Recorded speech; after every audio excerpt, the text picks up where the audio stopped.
phenomenon we have been raising as a united alternative government. We raised it with the IG, Inspector General of Police, the phenomenon of goonism, and where goons work with government. And instead of having a government that is whose cardinal duty is to ensure the security of every Kenyan, wherever you may live, whichever part of the country you may go, your security must be guaranteed by this government. But when the government gets into bed with goons, you no longer have a responsible government under our constitution. What you have is a goonverment, goons and government united as one. In this case, the goons that were used, we now have evidence that are known goons in Kisumu city, and their sponsor is known. And from the evidence we have received, we have confirmed that these goons, whose faces are clearly caught on CCTV, are part of PS Raymond Omolo's team.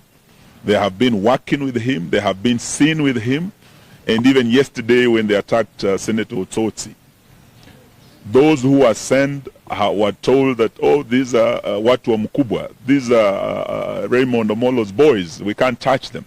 We are demanding that PS Raymond Omolo resigns. He is the PS in charge of internal security. He cannot be the PS in charge of goons. And we're not just talking about the goons that attacked our brother. We're also talking about the goons that also attacked Best Western Hotel in Kisumu. They are the same goons sent by the same PS.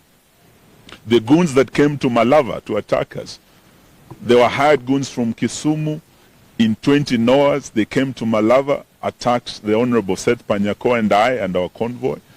And all these goons are known, and they are sponsored and they are financed by none other than PS Raymond Omolo. We want to demand for his immediate resignation and the immediate arrest of these goons, and justice to be done for Senator Osotsi. So let's not tribalize this thing, and let's not trivialize it. It is a menace that is going to affect us and the coming general election if it's not addressed now. Goonism is a threat to our security, is a threat to our democracy. May I ask His Excellency Stephen Kalonzo Musyoka to now address. He wanted to say something. Oh, Caleb. Yes.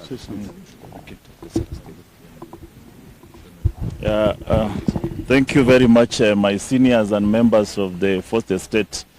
Again, it's a sad day in our country. We've seen a series of attacks on leaders. It started with the Kisumu Hotel, our brother Raphael Tuju. We were attacked as Linda Mwananchi during our rallies, both in Kitengela and in Kakamega. And those who are trying to single out this event, I see some sponsorship across social media to try and portray it as a love affair. When these goons were paraded in Kisumu airport, and the entire Kisumu airport was full of goons, what love affair was there? They are the same goons who wanted to attack the entire team of Linda Mwananchi on our way to Kakamega. And they seems to have a command center, and this goon seems to be all over the country. I think it's no longer business as usual, and as leaders of this country we are calling the president himself. Let's not even talk about the dog. They are the owners of these dogs. Is the President William Ruto. You are spoiling our country. This is the democracy that brought you to power. Just respect Kenyan democracy. It allows people to express themselves. This is the democracy and the freedom of expression and association that Baba Raila fought for so many years. Why do you want to dance over this democracy Baba fought for, while claiming to preserve his name? It is a shame, and trying to pit one tribe against the other. This is not a war of tribes. We are telling our brothers from Luo Nyanza and the Luya Nyanza, and the Luyas, we live together as brothers and sisters. Let nobody try to show or try to create animosity between two tribes. It is nothing to do with tribal animosity. It is purely a system that is cracked, a system that is afraid to go home, and a system that is trying to create chaos and anarchy. This is not an anarchical country. This is a country with rules, constitution, order. And we will not allow William Ruto to bring Kenya down into an anarchical state. That one will not allow. And we are here to protect this country kwa vyovyote vile. The young generations have woken up, the Gen Zs are there, and even the Gen Alphas are coming. All generations are going to wake up and William Ruto home. Thank you very much.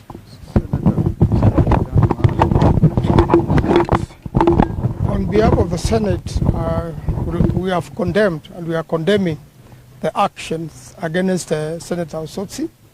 And these are people who have now been identified. They are known. They have committed a criminal act on the face of everyone and on the face of the law. And the IG and the DCI boss have allowed a lot of crime like this to go unattended and without prosecution. I'm really challenging the IG this time around and this police system to make arrests, and we want to see justice being done for Osotsi, and that such other acts stopped all over the country, because these goons are hired everywhere. And anyone on a lot of occasions, Shouty one time is either kidnapped or beaten up the same way Osotsi was done. And therefore, it's a time now we want to see action. We want to see them in court. And in fact, this is attempted murder on Osotsi. And the goons should not be charged with a lesser offense. And in the worst case scenario, for those young people being misused like this, you should know that in an event somebody dies, you'll be charged with murder or manslaughter.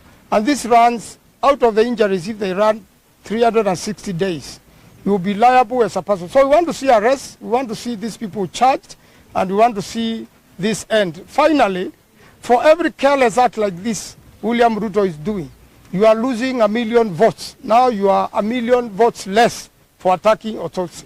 Thank you. Senator Boni. Yes, I haven't heard what you have said. You continue first, I speak towards the end. Oh, okay. I haven't heard what you have said, so I don't need to talk. I'll talk. I will guide Senator Khalwale. First of all, we thank God that our friend and brother, Senator Osotsi, is alive and recovering well. We continue to thank Karen Hospital for quick action and saving lives. The other day it was, as you can see, our friend Rafa Otuju is recovering. He suffered under police brutality. In fact, was attacked inside the police station. We are still waiting for action.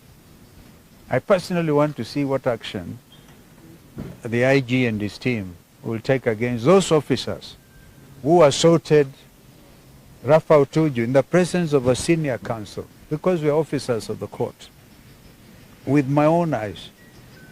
And I know them, I saw them. Now it is Senator Osotsi.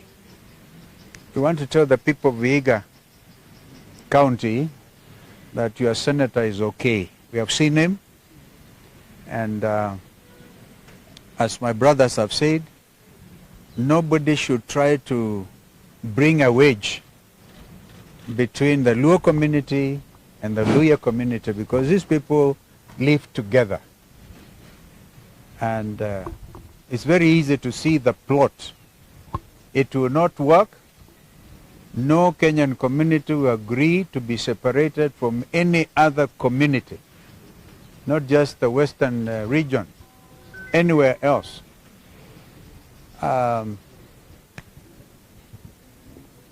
That is political tolerance. They didn't beat Gachagua. Tomorrow we are going to Kikuyu. And Gachagua gave, if people want a notice to a police station, Gachagua gave notice to the president that the United Alternative Government will be in Kikuyu constituency on Saturday. Tomorrow we're in Machakos. So I want to add my voice to what my brother Eugene has said. Maybe we can give notice, maybe we can say this and the other. But in my view, as a leader in this country, and having seen the clip, and having listened to Senator Osotsi, there is absolutely no reason why those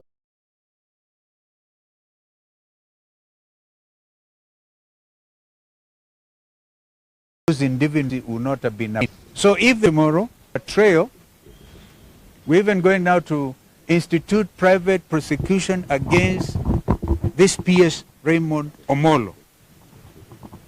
You see, him together with the Minister for Interior, Kipchumba Murkomen, are very powerful individuals. Of course, and the order goes that way. This is office of the President. This is William Ruto's office. And therefore, we hold him to account if he doesn't order arrest of these goons now, and he doesn't ask. We saw him firing people over this fuel scam. This is a bigger scam because it has to do with the lives of Kenyans. So Raymond Omolo should immediately resign, and Kipchumba Murkomen should advise Ruto quickly. Ruto, of course, has all the facts.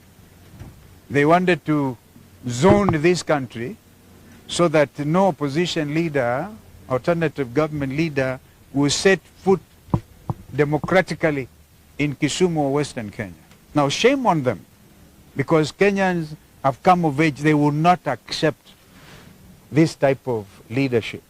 So, wajiandae kwenda nyumbani. And this one, Osotsi will recover. Why attack him? The man said, you threw me out of a kangaroo NDC of ODM. Nimekubali. Sitaki hata kuzungumza maneno. This is not the only political party in the country. Why then go on and attack him? So the country stands in solidarity with Senator Osotsi. And we want to see, I think, today Senator Manzo and Kalwale are here. I don't know whether you're going to call for a special sitting, yeah, discuss as a matter of urgent national importance. A motion of adjournment both in the Senate and in the National Assembly. Because if you don't do this, today is Osotsi, tomorrow is you, Kwanza Kalwale, where they are targeting you. Yeah. You mentioned PS Raymond Omolo. Yeah, to resign immediately. You mentioned If he doesn't, we'll go for private prosecution. Yeah. And by the way, we are giving it up to tomorrow. We saw these others who are forced to resign. You know, can resign. And it's a scam. We all know Kenyans are following that fuel scam. Okay? Like if you have any evidence that it is the PS. But the whole thing is there. People are saying, they're saying these are Wakubwa's men. Raymond Omolo's name is plainly placed before Kenyans. These are his goons. Even Wanga was the These are his goons. All right? These are his own goons. Okay? And by the way, all the goons, the ones who are beating the Gen Zs, right? Escorted by police, because there's a man, the police report to him. Okay? It's so simple as that. And we are leaders. We are calling on him to do the honorable thing, resign. If he doesn't resign, his boss Ruto fires him. If he doesn't fire him, we'll go for both. Thank you. Senator Halwale. Halwale now. Kwanza wewe. Thank you very much. I was still seeing Senator Osotsi. I didn't know that the presser had started. I want to join my senior colleagues and my own colleagues. Senator Manzo is here. In the remarks they have just made.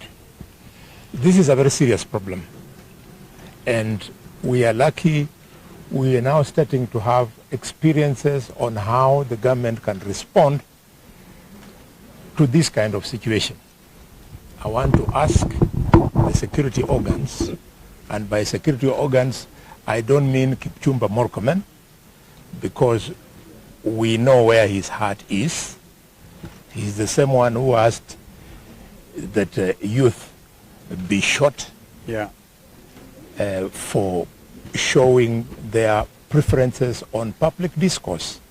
So I'm talking about the DCI and the other investigative arms of government to apply the same efficiency they applied when our colleague Charles Ongonda lost his life.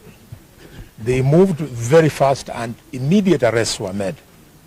Because the CCTV footage is there, we want to see arrests. The governor of Siaya, Governor Orengo, is on record mentioning the actual names of some of the goons. What more can members of the public do in assisting the police to carry out investigations? We want quick action, and as my leader, Stephen Kalonzo Musyoka, has said, PS Raymond Omolo and CS Murkomen are in public office. When you are in public office, you are open to scrutiny. You are open to oversight. You cannot be slandered when you are in public office. We are therefore saying that they have fallen a full mile away from good performance, and therefore both of them should vacate office. And we don't know why ministers of President William Ruto find it very difficult that they cannot leave office to pave way for proper investigations. You can see, for example, we have a scandal that the presidential candidate Kalonzo has spoken to, the one over the current fuel crisis. We would have expected by now Wandai should have resigned. We wanted to have a quick one with him, and when we conducted his office as the Committee of Energy in Parliament, we were told Wandai has left. He is gone to Abu Dhabi. So I was wondering, has he gone to Abu Dhabi to bank the money, or is he going to get more fuel, or to get us more fuel? This inefficiency we cannot tolerate. Finally, nobody should profile any community in Kenya. No one. In fact, I'm glad, Your Excellency, you have talked to an attempt to put a wedge between the Luhya and Luo community. It was not the Luo community that attacked Osotsi yesterday. There were goons from Kisumu. Those goons from Kisumu is a cosmopolitan city. They could have been Luos, they could have been Luyas, they could have been anybody.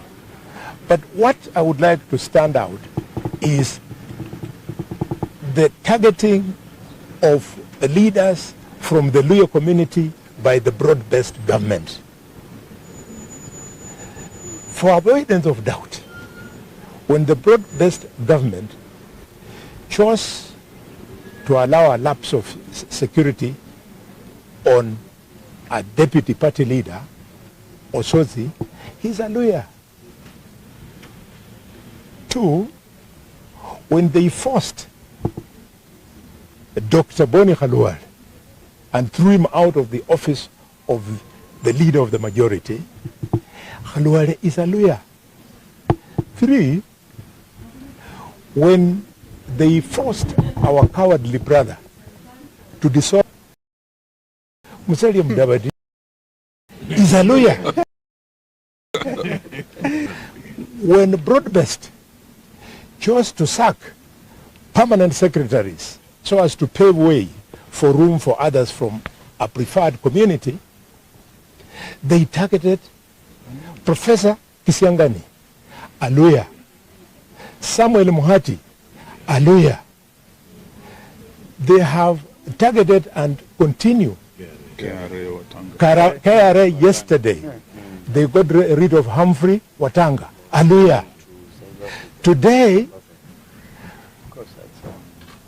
the Speaker of the National Assembly is under immense pressure to dissolve his party. Not that anybody would cry about it, but Wetangula is a lawyer. So broad-based government. If you must do your broad-based shenanigans, don't profile lawyers as a community that is easy for you to target. For your information, that is the community of Wamalo Kijana. That is the community of Masinda Muliro. And before they died, they had given birth to us. That's why on my right, there is the Ebo Eugene Wamalwa. And standing before you is the Ebo bullfighter of Kakamega, Dr. Boni Khalwale. Caleb Amisi is on my left. Osotsi is in bed there. Sifuna, you know him. You're wasting time. Even if you eliminate Sifuna, you eliminate Osotsi, you eliminate Eugene, you eliminate Khalwale, the point is, our children, and we have many of them, will deal with you, or will deal with your children, or deal with your grandchildren. But that is not the Kenya we want. We want the country to come together. Colleagues, I had to say this about my community because it drew me. Why are they not sacking Kalenjins, for example? Don't tell me that Kipto and Sang were sacked because of the oil sucker. No. They have been taken to the holding zone so as to create choreography that something is being done about the oil sucker. If something was to be done, then straight away they would have started with the minister Wandai. Finally, my brother Tuju, when what happened, I was out of the country. Take it in your stride. You and I, we are amongst the few people here, you and I, who joined Honorable Stephen Kalonzo in Parliament in 2002. We have been around for a while, and we can talk about leadership. Rafael Tuju, stay on there. Speak to the Luo community. Don't move away from us. Small young people like Raymond Omondi will go. Raymond, let me tell you, once upon a time there was a man in Kenya called Hezekiah Oyugi. He was even mightier than you. Take it easy. 14 months is a very short time. You can afford to relax and allow the country to move normally. Thank you for those remarks.